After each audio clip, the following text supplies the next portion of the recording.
Drugs కుంభకోణం, 60 కోట్లు, 2G scam ఒక ప్రధానమంత్రిని ఇంటికి పంపించేసింది. 60 కోట్లకి ప్రధానమంత్రిని ఇంటికి పంపించింది. 100 కోట్లు ఢిల్లీ స్కామ్కి ఒక ముఖ్యమంత్రి నుంచి, ఒక డిప్యూటీ సీఎం దగ్గర నుంచి 3 రాష్ట్రాల్లో ఉండే కనెక్షన్ ఉండే వాళ్ళందరినీ జైలుకి పంపించింది.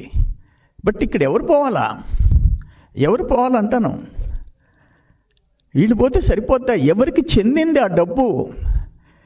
ఎవరు 1000 కోట్లు దోచుకున్నాడు? ఏ కుటుంబం దోచుకుంది? ఏ కుటుంబం ఎన్ని కుటుంబాల ప్రాణాలు తీసింది?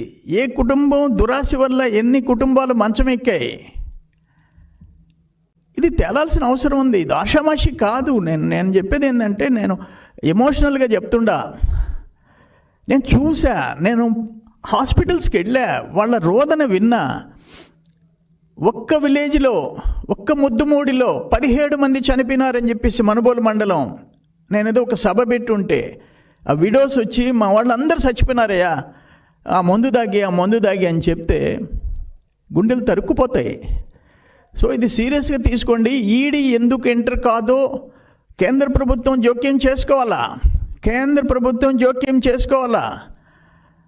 ఇంత పెద్ద వైలేషన్ ప్రత్యక్షంగా కనిపిస్తుంది. నడి బజార్లో పెట్టి డబ్బులు దోచుకొని, 1000 కోట్లు దోచుకొని, 1000 మంది ప్రాణాలు తీసి, లక్షల మంది అనారోగ్యానికి కారణమైన ఈ స్కామ్ మీద వెంటనే ఈడీ, సిబిఐ అందరూ ఎంటర్ అయిపోవాలా.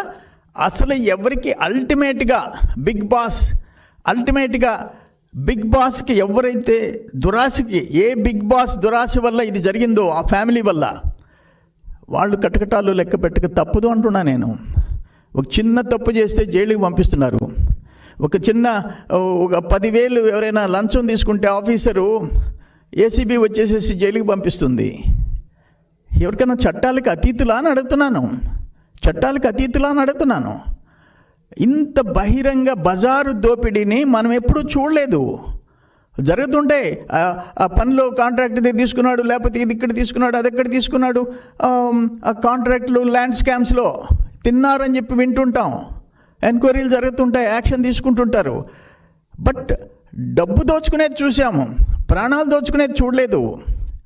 ఇది ప్రాణాలు దోచుకోవటం. పేదోళ్ళ ప్రాణాలు పణంగా పెట్టి నువ్వు 1000 కోట్లు సంపాదించుకున్నావు.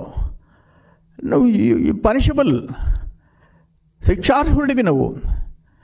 అందుకని కేంద్ర ప్రభుత్వం వెంటనే ఎంటర్ కావాలా. ఇది ఆషామాషి విషయం కాదు అని అంటున్నా నేను. చిన్న విషయం కాదంటున్నా నేను. ఇటువంటిది బహుశా దేశంలో ఇప్పటికి జరగలేదు. సీరియస్గా తీసుకోమని పదే చెప్తున్నాం. నేను అంతకుముందు 3 సార్లు ప్రెస్ కాన్ఫరెన్స్ పెట్టాను. 2020లో, 23లో పెట్టాను. ఇదే చెప్పాను. మొత్తం నా దగ్గర డేటా అంతా ఉంది, కంప్లీట్ డేటా ఉంది. ఎస్జిఎస్ ల్యాబొరేటరీ ఇచ్చిన రిపోర్ట్లన్నీ ఉన్నాయి. ఇదంతా ఎస్జిఎస్ ల్యాబొరేటరీ ఇచ్చిన టెస్ట్ రిపోర్ట్స్. అదేమి ఆర్డినరీ ల్యాబొరేటరీ కాదు. చెన్నైలో దానికి ఒక గుర్తింపు ఉంది, ఐఎస్ఐ రికగ్నిషన్ ఉంది.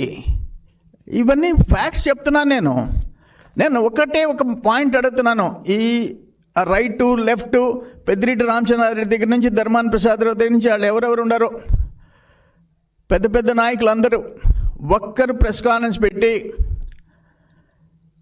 ఈ క్యాష్ ట్రాన్సాక్షన్ కరెక్టు, ఈ మందు తాగినందువల్ల ఎవరు చావలేదు, చెప్పండి. ఎందుకు ఇన్ని లక్షల క్రేట్లు మధ్యలో తగ్గిపోయినాయి చెప్పండి. ప్రజలు తాగటం మానేసేసారా? నువ్వు మద్యపాన నిషేధం పెడతానని మోసం చేసినవాడివి. నువ్వు మద్యపాన నిషేధం అమలు చేస్తానని చెప్పి వాళ్ళని మద్యపానానికి గురి చేసి, కల్తీ మద్యానికి గురి చేసి ప్రాణాలు తీసినోడివి నువ్వు. సో ఇది క్షమించరాని నేరము. నేను ఆవేదనతో చెప్తున్నాను. వెంటనే ఈడీ, సిబిఐలు ఏమేమి ఎంటర్ అవుతాయి, నేర పరిశోధన సంస్థలు వచ్చి ఎంటర్ కావాలా. అసలు పేదోళ్ల ప్రాణాలు, పేదోళ్ల జోబులు, పేదోళ్ల ఆరోగ్యాలని బలి చేసిన వాళ్ళ మీద చర్యలు తీసుకోవాలి. నాకు శ్రీధర్ రెడ్డి చాలా క్లియర్గా చెప్పాడు, మిథున్ రెడ్డి హ్యాండ్ ఓవర్ చేసుకున్నాడు. ఇప్పుడు అదే వస్తుంది పత్రికల్లో. నేను గవర్నమెంట్ మారంగానే ఫోన్ చేశా. MP Magunta Srinivas, McDowell company వాళ్ళు చెప్పేశారు, మేము ఇవ్వము, మీరు అడిగే లంచాలు మేము ఇస్తే ఇంటర్నేషనల్ లెవెల్లో ఇతర దేశాల్లో మేము బుక్ అయితే లంచం ఇచ్చాము, వేరే కంట్రీలో లంచం ఇచ్చామన్నా ఆ దేశంలో మమ్మల్ని పనిష్ చేస్తారు. అంటే డిస్టిలరీ మోయించేసావు. ఏం డిస్టిలరీ మోయించావు? మెక్డవల్ డిస్టిలరీని మోయించావు. ఏమేమి తెరిపించావు, ఏమేమి నడిపించావు. ఇంకో మాట చెప్తున్నారు వాళ్ళు, జగన్మోహన్ రెడ్డి చెప్తున్నాడు నిన్న, చంద్రబాబు ఇచ్చాడు డిస్టిలరీ. చంద్రబాబు డిస్టిలరీస్కి ఇస్తే నాసి రకం మందు తయారు చేయనిస్తాడా? చంద్రబాబు టైంలో మంచి కంపెనీలు ఆపేసేసాడా? చంద్రబాబు టైంలో డబ్బులే ఎత్తుకోపోవాలని చెప్పాడా? చంద్రబాబు టైంలో ఈ ముందే తాగి చావండి అని చెప్పాడా? వాళ్ళ ఇష్టం, ఎవరికి రిస్ట్రిక్షన్ పెట్టలే. ఎవరికి వాళ్ళు క్వాలిటీ చేసి సరుకు ఎక్సైజ్ డిపార్ట్మెంట్ టెస్టులు చేసి అవి అలో చేస్తే అఫీషియల్గా, మీ మాదిరిగా అనఫిషియల్గా కాదు, మీ మాదిరిగా డిస్టిలరీస్ హ్యాండ్ ఓవర్ చేసుకోలేదు. ఆయన జగన్మోహన్ రెడ్డి పెద్ద ఉపన్యాసం ఇస్తున్నాడు మొన్న. దురదృష్టం, ఆ రోజు నువ్వు 43,000 కోట్లు తండ్రిని అడ్డం పెట్టుకొని దోచుకున్నావు. అది డబ్బు దోచుకున్నావు. ఇక్కడ ప్రాణాలు దోచుకున్నావు. ఇక్కడ ప్రాణాలు, పేదోళ్ళ ప్రాణాలు పణంగా పెట్టి నా ఎస్టీలు, నా బీసీలు అని చెప్పేసి నటిస్తావు. దురదృష్టం, ఇది దురదృష్టం. మన రాష్ట్రం చేసుకున్న ఇది పాపం. ఆంధ్ర రాష్ట్రంలో ఇటువంటి పరిస్థితి, ఇటువంటి పరిపాలన, ఇటువంటి దోపిడీ ఏ ప్రభుత్వం